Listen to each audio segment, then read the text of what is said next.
Suriye'den Esed ailesinin tecrübesinden daha bir epizodu danışacağım size. Ümumiyyətlə bu aile Suriye'den reddedilenden sonra çok sayılı cinayetleri üzə çıxır. Mən də çalışıp sizi tanış edeceğim.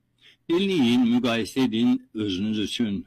Demek Esma Esed'in, Beşar Esed'in hayat yoldaşının nezareti altında olan Şam Holding'in bir de gizli iktisadi idareleri vardı.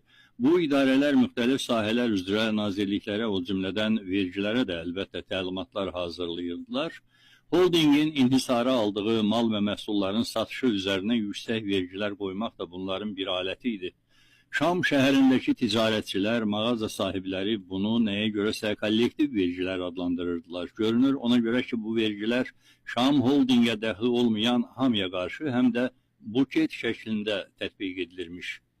Adı çəkilən idarə paytaxt Şam şəhərindəki əksər mağazalara illik 50 milyon Suriya lirəsindən çox vergi tətbiq etməklə yanaşı, kiçik ticarətlə məşğul olanlara 60-100 milyon Suriya lirəsi arasında da vergi qoyub. Bu, təxminən ildə 5-6 min dollar əlavə vergi deməkdir. Hətta kiçik mağazalar belə 31-45 milyon Suriya lirəsi arasında vergi ödəmək məcburiyyətində qalaraq çətinliklə üzləşirdilər. Əsədin devrilməsindən 3 ay əvvəl Barak şəhərinin ticarətçiləri bir qrup yaradaraq Ülyahəzrət Əsma xanımın qəbuluna göndəriblər.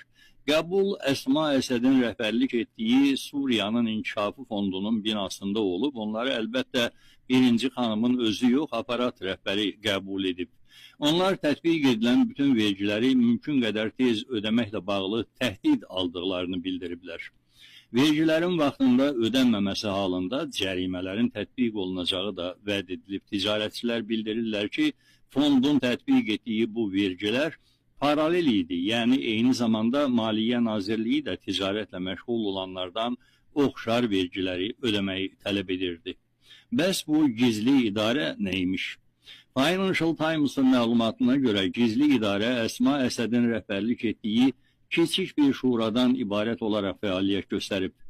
Bu idarənin əsas missiyası Əsəd ailəsini zənginləşdirmək və onların hegemonluğunu gücləndirmək məqsədi ilə Suriya iqtisadiyyatına nəzarət etmək olub.